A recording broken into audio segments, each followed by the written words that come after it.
sean bienvenidos todos a la presentación de este libro sobre nuestro beato Fray Tomás Morales y sus compañeros mártires.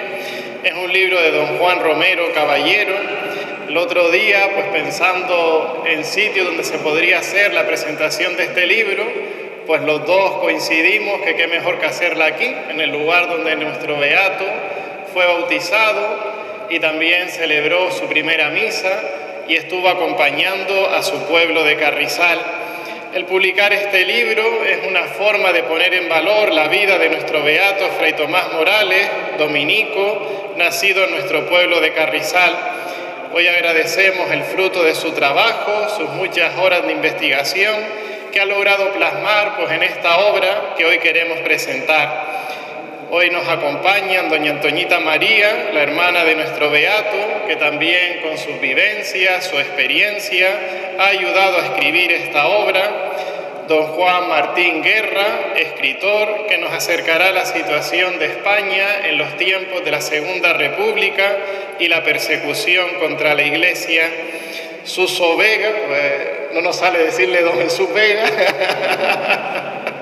el párroco de Ingenio, natural de aquí también, que quiere participar también en este acto y también nos ofrecerá unas palabras sobre nuestro beato, y don Juan Romero Caballero, autor de esta obra, al cual agradecemos su inquietud por dar a conocer la vida de nuestro beato Fray Tomás Morales a través de este libro.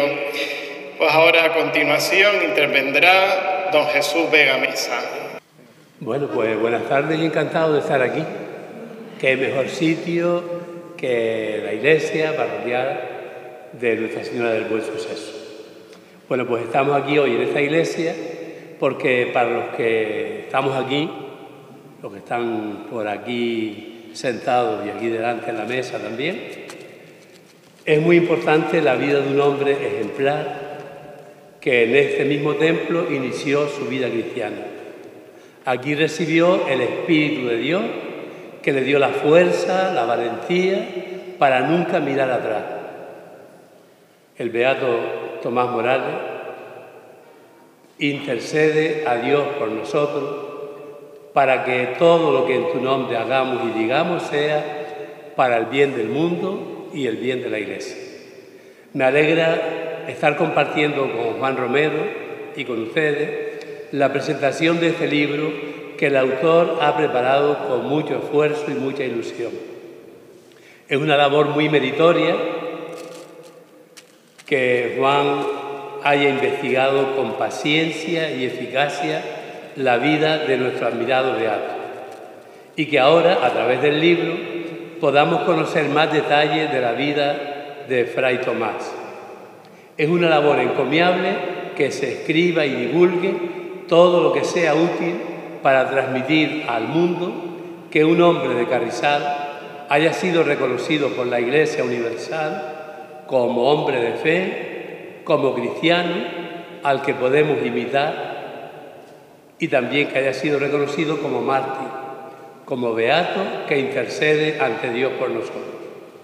Sería un error conformarnos lograr que haya sido declarado beato. Tenemos que aspirar a más. No acaba todo el proceso con la declaración de beato o con una imagen o un cuadro suyo. Esto nos lleva a otros compromisos. El primero de todos es conocer la figura humilde y bondadosa y valiente del hermano de Antoñita María, a quien tengo el honor de acompañar aquí a su lado. Para eso nos servirá este nuevo libro de don Juan Romero. Creo que hay que divulgar la figura del mártir para que aquí y en todos los lugares posibles sea más conocido. Voy a hacer una propuesta. Lo hago al párroco, a don Daniel, la posibilidad de un certamen cada año promovido por la parroquia u otro colectivo, donde a través de la poesía, el dibujo y la música se dé a conocer la figura del beato. Y que no solamente en Carrizal, sino en nuestro municipio y en nuestra isla, se lleven a cabo iniciativas que ayuden a saber y a aprender las virtudes del beato. la humildad, la fe, la valentía. Al mártir de Carrizal hay que procurar hacerlo santo. La canonización dependerá de que a través de su intercesión logremos de nuestro Padre del Cielo aquello que deseamos. Hay que rezar, hay que pedirle, hay que popularizar su figura. Que lo tengamos como nuestro intercesor. Yo personalmente, hoy, quiero hacerle una petición y les invito a que también ustedes, en unos segundos de silencio, le hagamos una petición a Fray Tomás. Él estará contemplando este lugar, esta iglesia, y él también nos estará escuchando. Así que si queremos pedir por un enfermo, por alguien alejado de Dios o de la familia, para recuperar una amistad, lo pedimos en este poquito de silencio.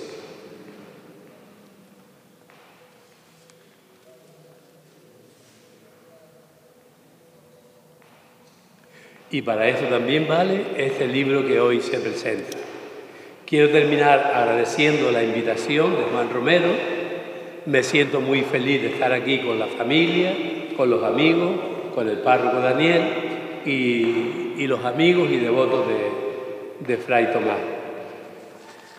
Termino con unas palabras del himno de la liturgia, uno de los signos de la liturgia de los mártires, aplicadas hoy a Fray Tomás de Carrizal.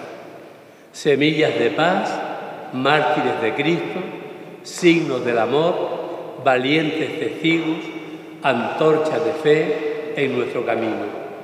Es semilla de cristianos vuestra sangre martirial, es perdón de los hermanos y esperanza de la paz. Sois racimo bien maduro que el Señor prensó en su cruz. Trigo sois, limpio y fecundo, triturado por Jesús. Y hasta aquí mis palabras. Muchas gracias.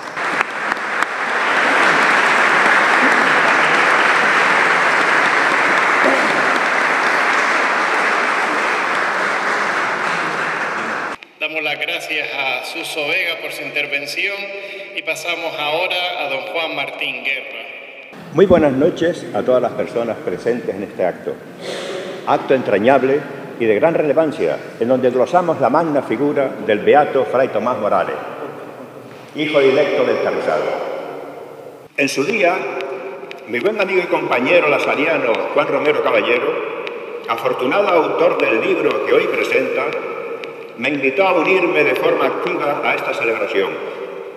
Aceptada la invitación, leí con sumo interés la historia del beato Fray Tomás Morales, que Juan me había facilitado, así como datos complementarios que no están recogidos en el libro, ya que no quería extenderse más de lo estrictamente necesario.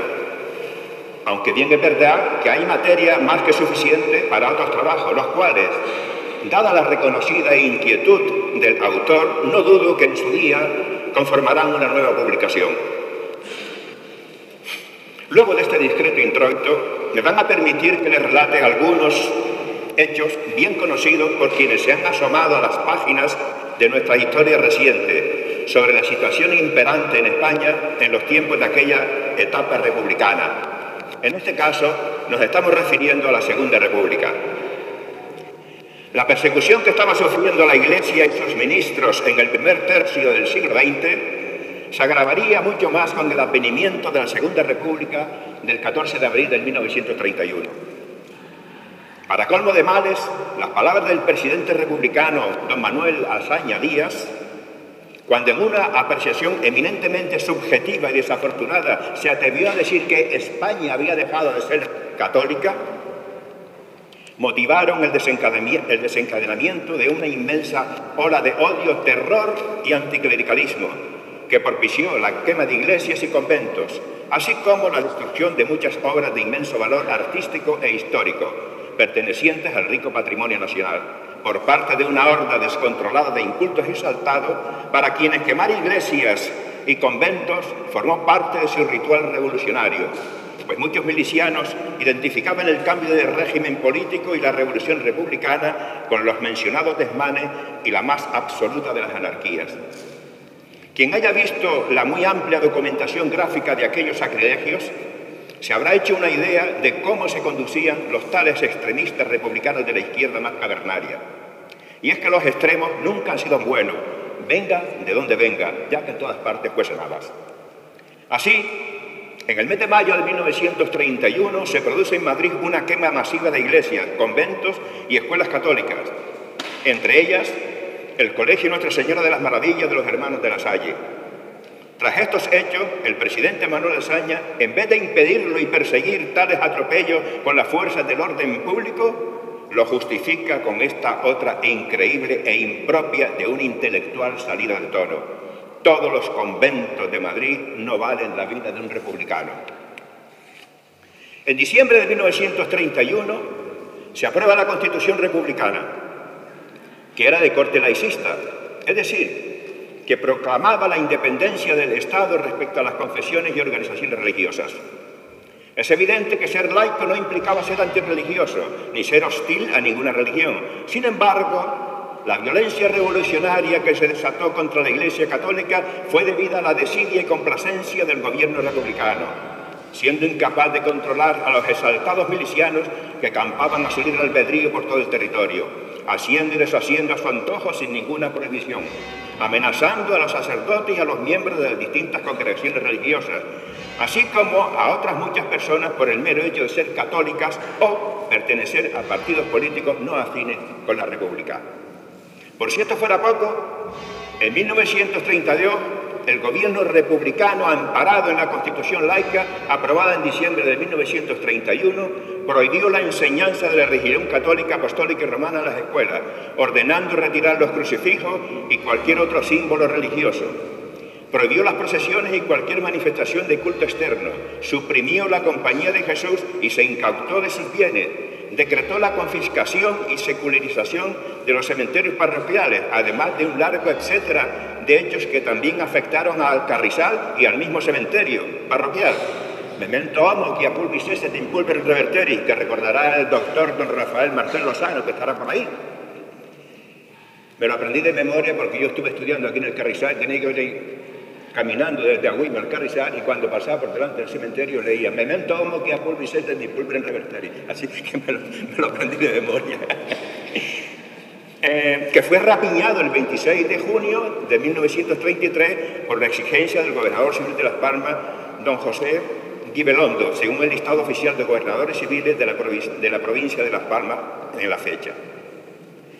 Ya que en este libro se dedican varias páginas a los hermanos de La Salle de Almería, quienes fueron compañeros de prisión del beato Tomás Morales en el barco Astoy Méndez, 3 de los cuales fueron martirizados el mismo 31 de agosto de 1936 en el Pozo de la Lagarta, es por lo que a petición de mi buen amigo Juan Romero vengo a contarles un hecho muy grave que vivió y nos refirió el hermano Lorenzo Martín González, a quien tanto Juan como yo, también don Rafael, tuvimos la suerte de tener como profesor en el Colegio Jesús Sacramentado de Agüime, donde vino destinado como hermano director en septiembre de 1949 y donde permaneció hasta el año 1957. Pero no adelantemos acontecimientos. Tras los primeros días del alzamiento militar, España quedó dividida en 2 zonas, la sublevada, que toma el nombre de nacional, y la zona republicana. Sin embargo, había católicos en el bando republicano y partidarios del régimen republicano en el territorio sublevado. Aún dentro del ámbito familiar, también había división ideológica. En julio de 1936, la Congregación de los Hermanos de La Salle tenía en España 144 comunidades y 1.432 hermanos que educaban a 35.223 alumnos en 128 escuelas. El hermano Lorenzo Martín González, natural de La Laguna, Tenerife, se hallaba destinado como profesor en el Colegio e Internado de La Salle Bonanova de Barcelona. El 19 de julio, un teniente de la Guardia Civil, es probable que se tratase de un buen y agradecido antiguo alumno de ese colegio, les había enviado el siguiente mensaje: abandonen con toda urgencia el colegio, vayan a hospedarse en casas particulares. Horas más tarde, grupos de milicianos se reúnen en la fachada del colegio y realizan un tiroteo durante unos 20 minutos. tiempo aprovechado por los 72 hermanos de ese gran internado para huir por una puerta lateral y seguir campo a través hacia el cerro del Tibidabo. En esta huida solo hubo unos cuantos hermanos heridos de poca consideración. Con el paso de los días, los milicianos van capturando a muchos de ellos que estaban escondidos en casa de familiares o de particulares. De esta comunidad fusilan a 7 miembros, que serían, hecho lógico, mártires. Motivado tan solo por el odio a la fe cristiana, son los hermanos Dionisio Luis, director, Adolfo Mariano, Benito Clemente, Cayetano José, Celestino Antonio, Lamberto Carlos y Onofre. Para no cansar y alargarnos en esta presentación, no vamos a relatar las calamidades por las que pasaron cada uno de los hermanos hasta sufrir el martirio. Mientras aquella barbarie sucedía en Barcelona, el hermano Leonardo José, visitador de Cataluña, y el hermano Dionisio Luis, director del colegio de Bonanova, se encontraban en Seo d'Urgell, Lérida, el 17 de julio, con la intención de volver a Barcelona la siguiente semana. Cuando la tarde del domingo 19 de julio se percatan que había una gran agitación social en las calles, deciden regresar a Barcelona, pero todo se complica y no es posible volver a Barcelona por tren, ni tan siquiera a través de Lérida. Prueban en coche, pero tampoco es posible. Los hermanos de la comunidad de Seo d'Urgell, ante la situación tan peligrosa que se está viviendo, cierran el colegio y de forma apresurada huyen a Francia. Tenemos que decir que por estas fechas no existía documento nacional de identidad y las personas acreditaban su identificación mediante un papel sellado, cédula habilitada al caso, por algún organismo como ayuntamiento, policía, guardia civil, juzgado, etc. Mientras se desarrollan tales acontecimientos, los hermanos Leonardo José y Dionisio Luis deciden hospedarse en un hotel para solicitar a posteriori en la sede del comité local un salvoconducto que les permita viajar con garantía. Pero los milicianos, quienes ya sospechaban de ellos, se presentan en donde están alojados, registran sus maletas y al comprobar que son religiosos, los llevan detenidos. Llevan detenido al hermano Dionisio Luis y dejan una citación en el hotel al hallarse ausente en tal momento para que el hermano Leonardo José se presentase a declarar. Aún de la recomendación de los dueños del hotel, quienes les aconsejan que no hagan acto de presencia ante el comité, él no desea abandonar a su hermano y se presenta siendo también detenido. El 9 de agosto, los milicianos los suben a un acto y los llevan al pueblo de Trasveseres, donde los hacen bajar junto a un bosque. Al verse encañonados, los dos hermanos se abrazan y sus cuerpos caen atravesados por las mismas balas. Tras el fusilamiento, los milicianos obligan a unos campesinos a enterrar los cadáveres. En Barcelona, el hermano Lorenzo fue uno de los que sobrevivió al tiroteo contra los 72 hermanos del colegio Bonanova, pero días después estuvo a un paso del más que previsible martirio. Hago un inciso. Continúo. Una tarde, en amigable y respetuosa conversa, durante el recreo, en el patio del colegio La Saliano Jesús Sacramentado de Agüines, un grupo de alumnos del 3er y 4º grado, ojos como cherne y los 5 sentidos puestos a punto, carne de gallina y pelos erizados, oíamos con atención y muy emocionados, en voz de nuestro querido y admirado director, el hermano Lorenzo Martín González, cómo en aquella nefasta jornada, vivida en una calle de Barcelona, la parca lo rezó un pisco con su enhiesta guadaña, aunque acabaría pasando de largo. No cabe duda que el hermano Lorenzo, por su forma de ser y actuar, allá donde estuviera se ganaba el respeto, la admiración y la simpatía de sus semejantes. Vaya ahora el hecho histórico que nos narró nuestro querido e inolvidable hermano Lorenzo Martín González. En aquellos días tan terribles que antecedieron y sucedieron al alzamiento del general Franco, con una Cataluña que permaneció fiel a la República, yo me hallaba como profesor en el Colegio La Salle Bonanova en Barcelona. Dado el clima tan enrarecido que reinaba, contrario a sacerdotes y religiosos, quienes por el hecho de practicar la religión católica eran sometidos a juicios sumarísimos o directamente fusilados, se nos aconsejó que usásemos vestimenta de paisano. En una de aquellas batidas caímos en manos de radicales de izquierdas.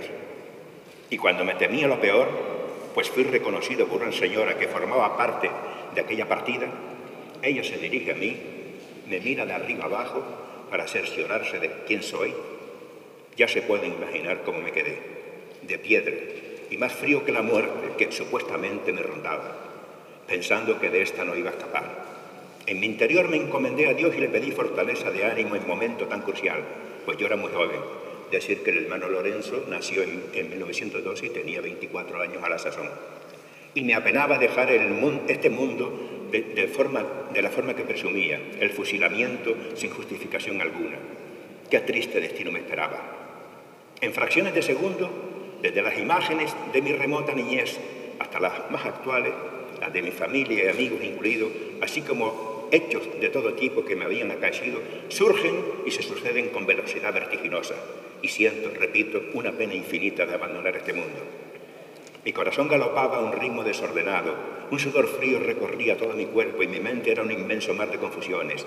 No sabía qué hacer ni qué decir, si fuera a interrogar. En fin, no les digo que se hagan una idea porque es imposible que se las hagan. Hay que pasar por tal situación para palparla y sentirla en las propias carnes. Pero Dios nuestro Señor oyó mi súplica y como si se hubiera obrado el milagro, dejé de sentir temor alguno por abandonar esta vida, si tal era la voluntad del Supremo Hacedor. Sin embargo, yo había sido profesor del hijo de la mencionada señora, y entonces ella se planta delante de mí y ante mi total admiración va y dice, voz en grito a sus compañeros, de este respondo yo. Y echándome el brazo por encima del hombro, me acompañó un buen trecho y bastante alejado de lo suyo, me dijo y aconsejó, hermano Lorenzo, no se le ocurra volver al colegio y abandone cuanto antes Barcelona. ¿Qué razón la asistía?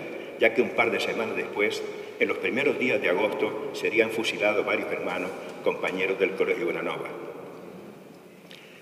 Tal fue el hecho vivido, con final feliz, que nos relató el hermano Lorenzo, y al quedar nosotros sobrecogidos y sin palabras, garganta reseca y vello erizado, no era para menos, nos largó con su voz viril y autoritaria. Venga, todo el mundo a jugar que se les acaba el recreo.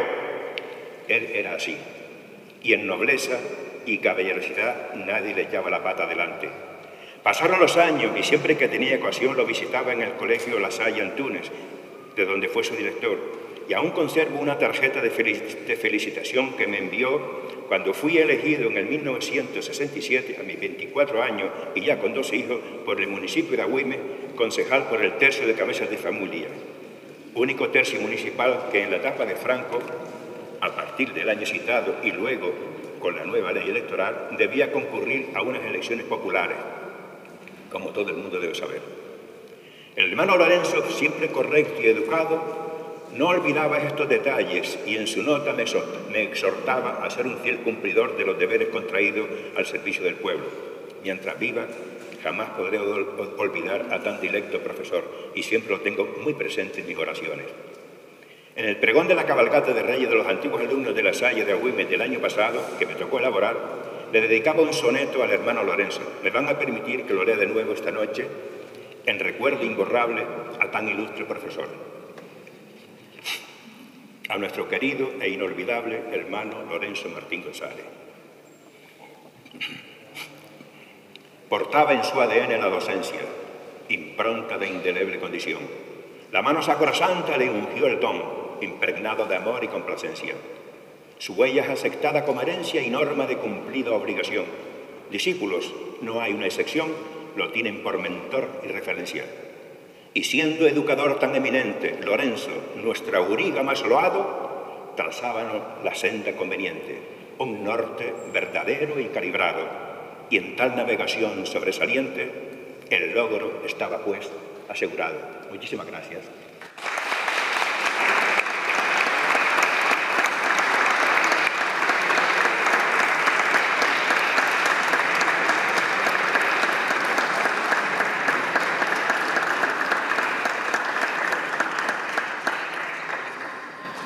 Agradecemos la intervención de don Juan y pasamos ahora a la intervención de don Juan Romero. Muy buenas noches y bienvenidos a este acto. Como es de bien nacido ser agradecido, quiero comenzar la presentación de este libro titulado Beato Fray Tomás Morales y compañeros mártires, agradeciendo a nuestro párroco, don Daniel Díaz Cabrera, por todas las facilidades que me ha dado para poder llevar a cabo esta presentación. A Antoñita María, hermana de nuestro beato Fray Tomás Morales, por toda la información que me ha facilitado y a quien considero coautora de gran parte del libro, pues sin su colaboración no hubiera sido posible escribir esta historia. A don Higinio Sánchez Romero, que no ha podido venir hoy, por escribir el magnífico prólogo que prestigia esta obra. A don Jesús Vega Mesa, por participar con sus emotivas palabras en esta presentación. Al amigo y escritor don Juan Martín Guerra, por acceder gustoso a leer unas páginas sobre lo que supuso la guerra civil para muchas personas creyentes y particularmente por contar la historia vivida en Barcelona por nuestro admirado hermano Lorenzo, a quien tuvimos la suerte de conocer. A don Carmelo Hernández, de la editorial Vecindario, por haber realizado la edición de esta obra respetando siempre mis instrucciones. Al Cabildo de Gran Canaria, por otorgarme una subvención para esta edición que me va a permitir donar 200 ejemplares al obispado para que entregue un ejemplar a cada parroquia de la diócesis con el fin de que la historia de nuestro beato Fray Tomás Morales sea lo más conocida posible. Y a todas las personas aquí presentes por haber tenido la deferencia de asistir a este acto, algo que les agradezco de verdad. También a la emisora Este Canal por grabar las imágenes que posteriormente emitirán en su programación, lo que posibilitará que esta presentación pueda ser vista por muchas personas. Hoy estamos reunidos en este templo para presentar el libro biográfico de nuestro beato Fray Tomás Morales y compañeros mártires. Es una biografía bastante resumida, porque no he querido extenderme en contar muchos detalles para no cansar a los lectores. Quiero comenzar diciendo que los vecinos de Carrizal vieron cumplidas sus aspiraciones para conseguir su independencia parroquial cuando el 29 de diciembre de 1906 el dominico obispo de esta diócesis, don José Cueto y Díez de la Maza, estableció que la parroquia de Nuestra Señora del Buen Suceso empezara a funcionar como tal el 1 de enero de 1907. Sobre este hecho histórico, con motivo del centenario de la creación de la parroquia, en 2007 escribí y se escenificó en este templo una obra de teatro titulada Rememorando el pasado religioso de Carrizal. En base a la declaración del padre Cueto, el domingo 27 de enero de 1907 se procedió a la inauguración solemne de la parroquia, a la que asistió en el vientre de su madre nuestro beato Fray Tomás Morales. 6 meses más tarde, el 12 de julio de 1907, día de su nacimiento, recibió el sacramento del bautismo en esa misma pila bautismal. Y fue también aquí donde celebró su primera misa en Carrizal ante el altar de Nuestra Señora del Buen Suceso.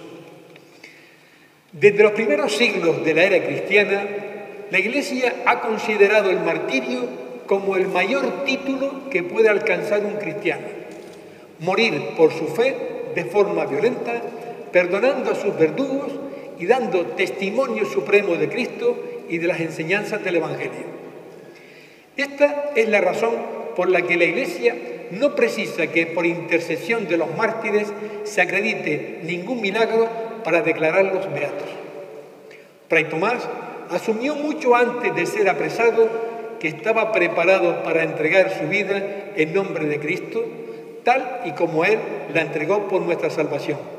Por ello, animaba a sus compañeros de prisión y de martirio a mantenerse firmes en la fe, imitando a Jesús que murió en la cruz, amando y perdonando. Reconozco que nunca se me había pasado por la mente escribir esta historia, pues muy poco conocía de la vida de Fray Tomás. Pero tras leer las declaraciones de Antoñita María en algunas entrevistas, en las que mencionaba el nombre del barco Astoy Mendi, en el que había estado preso su hermano, y el pozo de la Lagarta, donde sufrió el martirio, traté de localizar en internet algunas fotos de dicho barco con el fin de hacerme una idea de cómo había sido ese cautiverio. El azar quiso que localizara el grabado que podéis ver en la página 127. Esa imagen impactante no era del barco Astoimendi, sino del carguero Discarguimendi, que también pertenecía a la misma naviera Sota y Aznar y cuya bodega fue igualmente utilizada como prisión en Bilbao. A partir de ese momento comencé a buscar datos del Pozo de la Lagarta, lo que me permitió localizar unas imágenes verdaderamente escalofriantes que procedían de la pieza número 1 principal, tomo 3, de la Causa General de Almería, titulada Fotografías de exhumaciones de cadáveres de la provincia de Almería. Posteriormente, al acceder a los 6 tomos de la pieza número 3, titulados Cárceles y Sacas, pude ir recopilando muchos datos y documentos que tuve que ordenar cronológicamente, seleccionando solo los que correspondían a las fechas anteriores al 6 de noviembre de 1936, toda vez que fue esa la fecha en que se suspendió como prisión el barco Astoimendi, y era ese el espacio de tiempo al que quería ceñirme en las investigaciones, por lo que descarté los documentos de fechas posteriores. Informarles que las declaraciones de los testigos y familiares de las víctimas de la guerra civil en Almería comenzaron a practicarse a partir de febrero de 1941, 4 años y medio después de que sucedieran los hechos. Por esa circunstancia, en muchas declaraciones, los testigos confundían fechas, datos y nombres de personas que no cuadraban con la realidad, además de que muchas veces esos testimonios eran incluso contradictorios, según fuera el relator de los mismos y el grado de interés en esclarecer los hechos, razón por la que me veía obligado a contrastar todas las declaraciones que hacían referencia a un mismo asunto, con el fin de esclarecer los hechos y ser lo más objetivo posible. Como eran miles y miles las páginas de los tomos de la Causa General, casi todos los días iba encontrando algún dato de importancia. Pero me faltaba conocer cómo había sido la niñez y juventud del beato Fray Tomás hasta que fue ordenado sacerdote. Para esta etapa de su vida fue imprescindible contactar con su hermana Antoñita María, quien amablemente, en largas horas de entrevistas y a pesar de su estado emocional y su avanzada edad, me fue respondiendo a cuantas preguntas le planteaba, anticipándose incluso a mis intuiciones y corazonadas. Ella me decía que su madre le escribía todos los días a su hermano y le contaba las cosas más insignificantes que sucedían en la familia y en el pueblo. Las entrevistas que mantuvimos están grabadas porque así ella me lo pidió para que quedaran como documentos de historia oral. Cuando la entrevistaba, le indiqué que no sabía qué era lo que podía salir de la información facilitada por ella y también de las investigaciones que estaba realizando, ni si finalmente sería capaz de darle forma y escribir algo de utilidad para ampliar el conocimiento de la vida de su hermano. Desde el primer momento le dije que ella sería la que tendría el privilegio de leer como primicia cualquier cosa que escribiera, además de que le facilitaría copia de cuantos documentos de importancia descubriera. Cuando fiel en mi compromiso, el pasado 20 de septiembre le envié por correo el primer incipiente borrador de los primeros folios que abarcaban desde el nacimiento de su hermano hasta que embarcó para Cádiz y su incorporación a la Escuela Apostólica de Almagro, reconozco que tenía bastante temor a que no le gustara el enfoque que le había dado a la información que ella me había facilitado sobre la niñez de su hermano y su entorno familiar. Al día siguiente me responde al correo y me escribe textualmente la siguiente frase: «Me gusta el relato, de verdad». Esta respuesta me hizo respirar profundamente y me llenó de optimismo, ilusión y tranquilidad, pues me dio una inyección de ánimo para continuar con el objetivo de contar la historia del beato Tomás Morales y la de su entorno, tanto familiar como religioso, además de sacar a la luz una serie de documentos que he considerado de gran interés. Esta historia ha sido leída y aprobada en primer lugar por Antoñita María. Posteriormente fue supervisada por nuestro párroco, don Daniel Díaz Cabrera, y por el sacerdote, don Jesús Vega Mesa. Finalmente, solicité una entrevista con el señor obispo auxiliar, don Cristóbal Denis, para entregarle una copia completa del último borrador. También tuve la deferencia de enviarles el texto a los priores de los dominicos de Candelaria, Sevilla y Granada. A todos les faculté para que corrigieran, modificaran, anularan o añadieran cualquier cosa que desde sus respectivos puntos de vista sacerdotal consideraran, pero ninguno de ellos modificó nada de lo que había escrito. El señor obispo don Cristóbal le pasó el texto al sacerdote don Higinio Sánchez Romero, delegado episcopal de la causa de los santos, para que opinara sobre el contenido.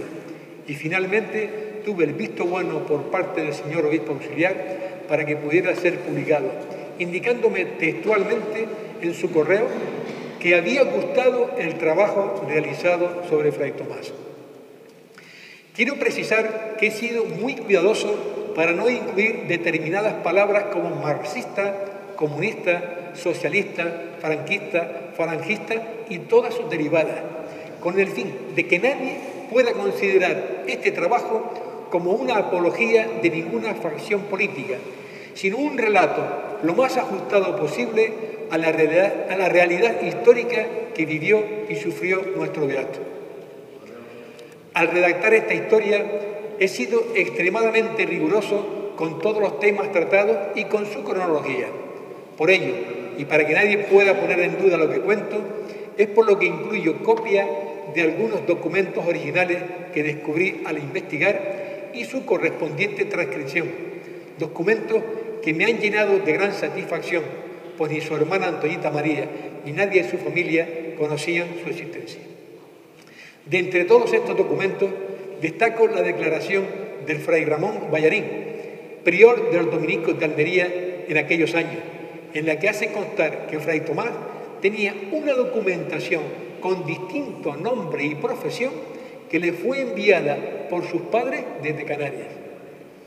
Hoy, afortunadamente, esos documentos enriquecen esta historia y gracias a esta publicación todos los lectores pueden conocerlo. Cuando se produjo el alzamiento nacional, la provincia de Almería permaneció desde el comienzo hasta el final de la guerra civil bajo control del gobierno republicano. Por ello, fue una de las provincias donde más atrocidades y asesinatos se cometieron por los milicianos. Durante los primeros días predominaron los incendios y saqueos de iglesias y conventos, además de las detenciones de sacerdotes, religiosos y religiosas, personas relacionadas con la Iglesia, periodistas, magistrados, funcionarios judiciales, así como dirigentes y afiliados a partidos no afines a la República. Semanas después comenzaron las ejecuciones por parte de los comités revolucionarios, sin que mediara ningún tipo de juicio. Diría que era la ley de las pistolas, como si fuera el oeste americano, pues no había autoridad que impidiera o persiguiera tales matanzas, llegando un miliciano a manifestar que para él matar a un hombre era como fumarse una colilla. Hay que decir, en honor a la verdad, que en la guerra civil del 36 sucedieron verdaderas tropelías en ambos bandos: odios, denuncias falsas, rencores, persecuciones, ajustes de cuentas, envidias, delaciones anónimas, abusos de todo tipo, encarcelamientos y asesinatos. Aquí está presente mi amigo Pedro, que ha sido el corrector y confidente de esta historia, a quien se la iba enviando con el fin de que me diera su opinión. En una de las ocasiones, al leer la historia que figura en la página 134, me reconoció haberse emocionado, por lo que tuvieron que sufrir muchísimas personas de ambos bandos, incluido su padre, que fue víctima de unas falsas acusaciones por parte de unos fanáticos, seguidores del bando nacional, por no quererse afiliar a una organización política, razón por la que fue encarcelado e incluso condenado a muerte. Años más tarde le fue conmutada la pena por prisión y finalmente libertad condicionada, razón por la que perdió su empleo de ferroviario. Su padre también conoció a su primer hijo a través de las rejas de la cárcel, gracias a que su esposa se lo llevó hasta las murallas de la prisión para que lo viera desde un ventanuco. Perdón.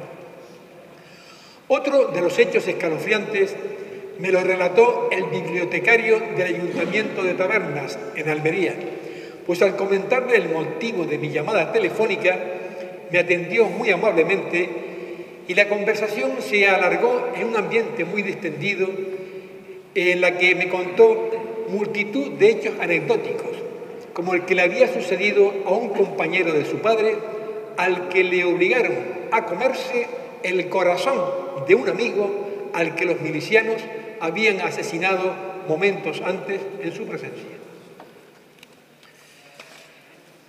El beato Tomás Morales y sus compañeros mártires fueron víctimas pacíficas e inocentes del odio, de la intolerancia, del fanatismo antirreligioso e incluso de la incultura por el mero hecho de ser sacerdotes.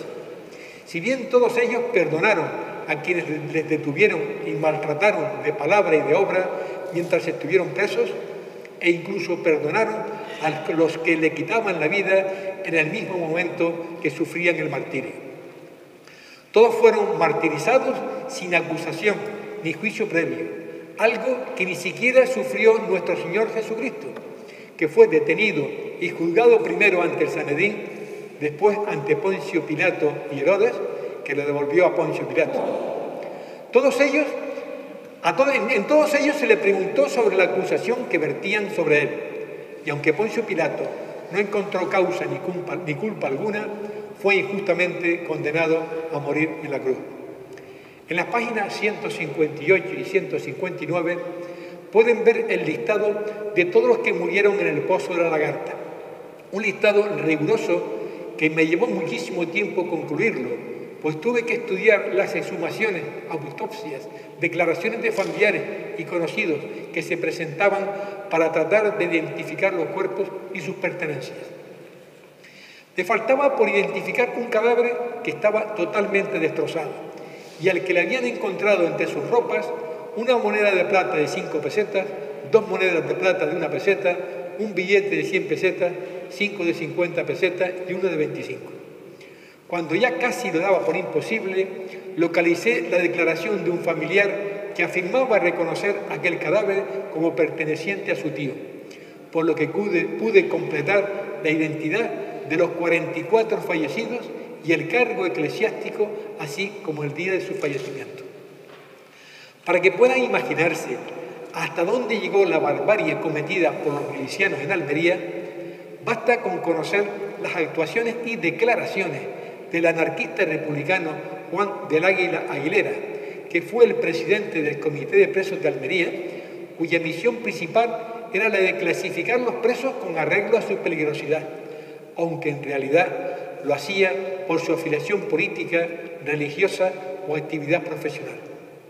Este siniestro personaje era el que confeccionaba la lista de las sacas con el fin de fusilar a quien él decidiera. Él elaboró la lista de los presos que murieron el 31 de agosto en el Pozo de la Lagarta y participó en su ejecución. 15 meses después de finalizada la guerra, en julio de 1940, Juan del Águila fue reconocido en Madrid, donde residía con una identidad falsa, utilizando el nombre de Juan López Melgar, natural de la línea de la Concepción. Tras ser detenido, fue ingresado en la prisión de Porlier, desde donde fue enviado a la prisión del Ingenio, en Almería. Al ser enjuiciado por un tribunal militar, fue preguntado para que concretara el número aproximado de asesinatos en que había tenido participación, declarando que aunque no podía precisarlo con exactitud, sí podía afirmar que dicho número oscilaba entre 400 a 500, más unos 200 soldados aproximadamente que 2 o 3 días antes de la liberación al ver que el frente de Morata, Tajuña y Arganda se derrumbaba, abandonaban sus posiciones y huían desmoralizados, en grupo o en solitario, y contra los que ordenó hacer fuego con las ametralladoras. Juan del Águila, que también había sido alumno del Colegio de La Salle en Almería, fue condenado a muerte por sentencia el 15 de febrero de 1941 y ejecutado el 6 de marzo del mismo año en Almería. Aunque no lo he podido verificar documentalmente y por lo tanto no lo puedo afirmar, parece ser que antes de ser ajusticiado pidió confesarse con un sacerdote. Reconozco que estoy totalmente satisfecho de escribir esta historia, porque considero que he hecho una modesta y rigurosa aportación al conocimiento y divulgación de la vida del beato Tomás Morales. Si alguien tiene interés en conocer cualquier documento de los muchísimos que me han servido de referencia para escribir esta narración, puede contactar conmigo, que gustosamente se los facilitaré. En las páginas preliminares tienen mi dirección de correo electrónico para que se pongan en contacto conmigo cuando lo deseen. Comentarles que hay una película titulada Bajo un manto de estrellas que relata el martirio de los dominicos de Almagro. Cuando la localice y la adquiera, la pondré a disposición de todos los que deseen verla. Iba a finalizar con unos versos que resumen la vida de nuestro beato Fray Tomás Morales y que incluyo al final del libro, pero para evitar alargar más este acto, y como está al final del libro, lo voy a dejar. Nada más. Muchas gracias.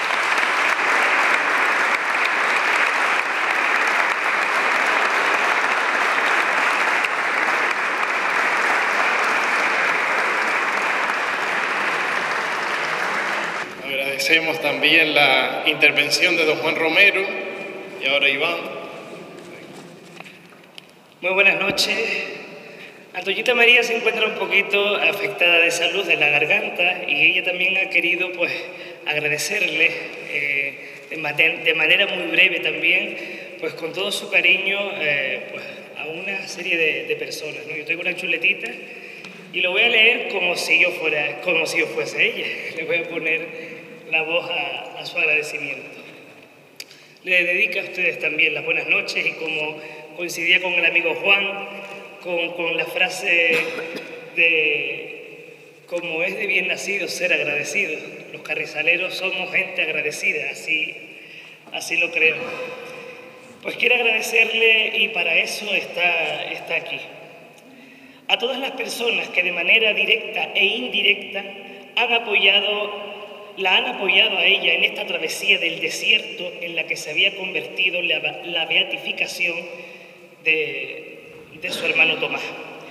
En primer lugar, quiero agradecer al padre José María Rodríguez de la Gomera, a don Julio Sánchez, a don Higinio Sánchez, a don Jesús Vega y a don Santiago Quintana, anterior párroco de esta parroquia, que fue uno de los promotores para que se conociera y se divulgara la figura y la obra de Fray Tomás Morales, ya que anteriormente no había constancia en la parroquia de este ser humano tan increíble para todos nosotros.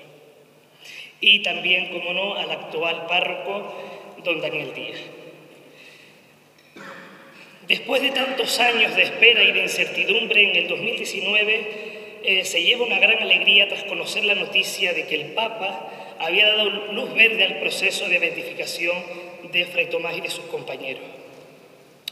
Quiero agradecer también a José Antonio Morales, ya que puso todo su empeño averiguando y escribiendo hasta llegar al Papa Francisco, y al igual que al señor obispo José Mazuelo, que fue quien les ayudó a agilizar el proceso de beatificación.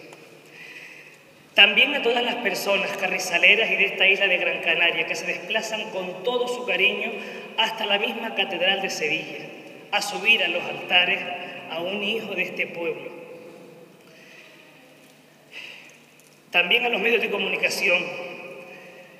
Quiere mencionar de manera especial a Ana Hernández y a Dácil Olivas, que también se desplazan para dicha ceremonia.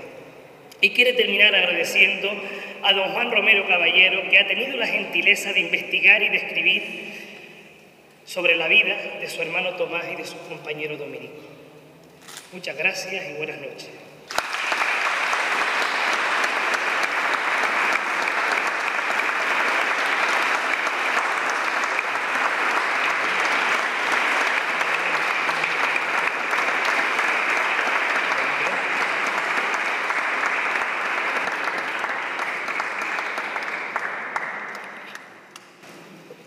Pues le damos las gracias a ellos por sus intervenciones, a ustedes por acudir a esta presentación, y ahora también los que quedaban que don Juan le firmara el libro, pues se pueden acercar y lo vamos firmando.